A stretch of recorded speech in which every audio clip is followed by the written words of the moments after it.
안녕하세요. 콘스탄트 김의 티스와 함께 돈 버는 아카데미. 이번 시간에는요, 한간에 화제가 되고 있습니다. 돈 버는 투자, 창조주의 문락, 아케고스 마진콜 사태에 대해서 알아보도록 하겠습니다. 아케고스 마진콜 사태. 아케고스라고 하는 캐피탈사가요, 레버리지를 이용해서 남의 돈을 빌린 거죠. 증권사의 돈을 빌려서 주식에 투자했는데 손실이 발생했습니다. 근데 손실을 메꾸지 못하고 디폴트를 선언했습니다. 따라서 여기에 돈을 대준 증권사들은 막대한 손실을 입었다는 것이 이번 사태의 주요 내용이 되겠습니다. 아케고스 캐피탈이라고 하는 이런 이름은요, 원래 아케고스가 그리스어로 창조주란 뜻인데요, 결국 창조주의 몰락을 빚어왔습니다. 마진콜이라고 하는 것은 무엇일까요? 예를 들어서요, 그 투자자가 돈을 빌려서 투자하는데요, 일정 금액의 증거금을 내야 됩니다. 그런데 그리고 나서 이제 그 레버리지를 이용해서 투자를 했는데, 만약에 투자한 종목이 손실이 발생해 갖고 증거금 밑으로 떨어졌다 이거죠. 그러면 추가의 증거금을 요구합니다. 그 금융사는요. 근데 그 추가의 증거금을 내지 못한다. 이렇게 되면은 바로 채무 불이행이 돼 갖고 디폴트가 일어나게 되는 것이거든요. 이것이 바로 마진콜이라고 합니다. 마진콜이라고 하는 것은 이제 선물 거래에서 일어난 그런 용어가 되겠습니다. 선물 거래는 아시죠? 만기 시점에 기초 자산을 미리 정한 가격에 팔거나 사기로 하고서 현재 계약을 하는 것인데 어떻습니까? 만기 시점 전에 선물 그 대상 계약이 가격 변동이 일어나겠죠? 예를 들어서요. 선물에 투자하고자 할 때는요. 그 선물은 레버리지 투자 효과가 있습니다. 주식은 예를 들어서 1억 원을 자기가 투자하면 1억 원밖에 투자가 안 되는데요. 선물 같은 경우는 1억 원의 자기 돈으로 투자하면서도 거의 10억 원의 투자 효과를 누릴 수도 있다는 것이 되겠습니다. 이것이 바로 레버리지 투자 효과인데요. 기본적으로 선물에 거래할 때는요. 약정 금액의 15% 선물에 자기 돈만 있으면 가능합니다. 투자가. 예를 들어서 선물 100조 원에 투자하겠다 했을 때 자기 돈은 15조 원이면 된다는 것이 되겠습니다. 이 15조 원이라고 하는 것이 바로 개시 증거금이 되죠. 선물 거래를 개시할 수 있다 이 뜻이 되겠습니다. 그런데 조건이 좀 있어요. 개시 증거금이 있고 그다음에 유지 증거금이라는 게 있는데요. 예를 들어서 그 약정 금액의 10% 선을 유지 증거금으로 만들어 놓고 그 이하로 떨어지면 마진콜을 부르겠다 이 소리가 되겠습니다. 보통 그 금융사에서는요 10% 선을 두고 있기 때문에 100조 원의 약정을 했다. 그러면 10조 원이 바로 유지 증거금이 되겠습니다. 자, 마진콜이 일어날 수가 있겠죠. 매번 투자를 하다 보니까 일일 정산으로 유지 증거금 이하로 그 떨어지는 경우가 있습니다. 예를 들어서 뭐 10조 원이 아니라 8조 원, 7조 원으로 떨어진다 이거죠. 그렇게 됐을 때는 마진콜을 불러서 결국은 그 개시증거금이라고 하는 15조 원으로 다시 원상복구해 주세요 하고 요청을 하죠. 근데 만약에 여기에 불응한다. 돈이 없어 불응하겠죠, 보통은.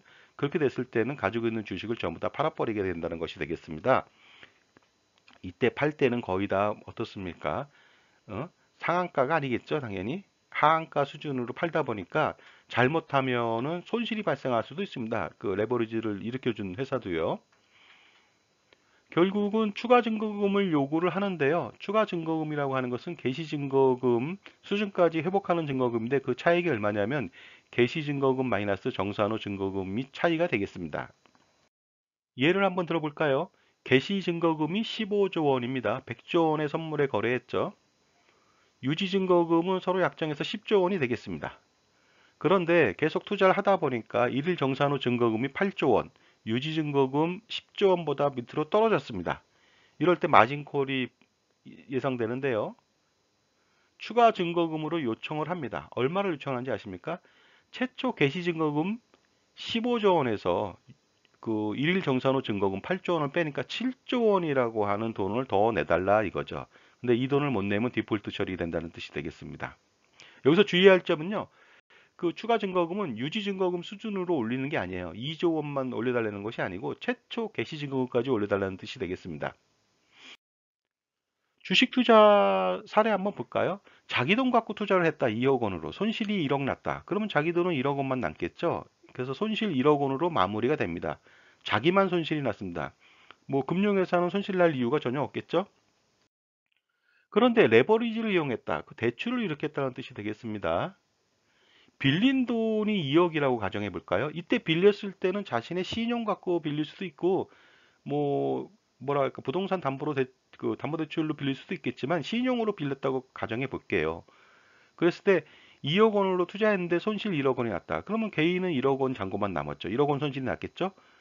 그런데 금융기관은 손실 나진 않습니다. 이 사람이 2억 원을 갚으면 되니까. 근데 못 갚는다고 가정해 보면 디폴트 선언을 해버리면 금융기관도 1억 원의 손실이 발생할 수가 있고 1억 원마저 갚지 않는다면 금융기관은 2억 원의 손실이 발생할 수가 있습니다. TRS라고 하는 총수익 스와프에 대해서 좀 알아보도록 하겠습니다. TRS는요, 토탈 리턴 스와프라고 해서요, 총수익 스와프라고 합니다. 증권사가요, 투자자를 대신해서 주식을 대신 사줍니다. 결국 돈 빌려주고 산 거나 다름없겠죠? 그러나 명의가 증권사 명의가 됩니다. 하지만 그 주식의 순손실하고 순이익 같은 경우는요, 전부 다 투자자한테 귀속이 됩니다. 그런 상태로 투자가 됐는데요. 계약이 됐겠죠.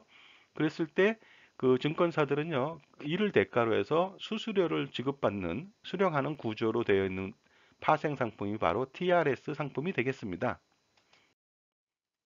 자, 증권사는요, 아케고스를 위해서 대신 주식을 매입합니다. 뭐 TRS 계약을 통해서 맺겠죠. 아케고스는요, 그 레버리지가 무려 8배에서 20배까지 됐다고 합니다. 그렇게 해서 대신 증권사가 주식을 매입하고요. 그 손익에 대해서는 아케고스가 받게 됩니다. 그렇게 되면은요, 증권사는 금융 지원한 꼴이 되고요. 그 다음에 아케고스는 거기에 맞춰서 수수료를 지급하면 되는 구조였습니다. 결국 여기서 성공할 수 있는 것은요, 아케고스가 투자한 주식이 지속적으로 성장해야 됩니다. 상승해야만 서로서로 윈윈이 될 수가 있는데요.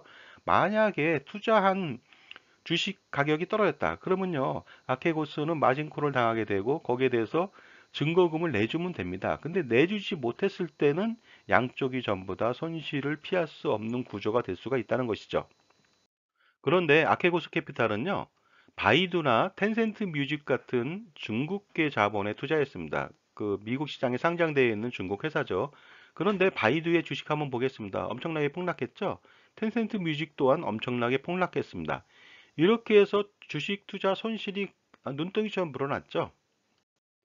이렇게 주식이 폭락하니 증권사는요, 아케고스 캐피탈한테 마진콜을 요청했고요. 아케고스 캐피탈은 돈이 없으니까 당연히 불응했고 디폴트가 선언됩니다. 이로 인해서 증권사는요, 반대 매매를 통해서 해당 주식을 청산하게 되는데 이 과정에서 제대로 신속하게 청산하지 못한다면 엄청난 손실이 발생할 수 있겠죠.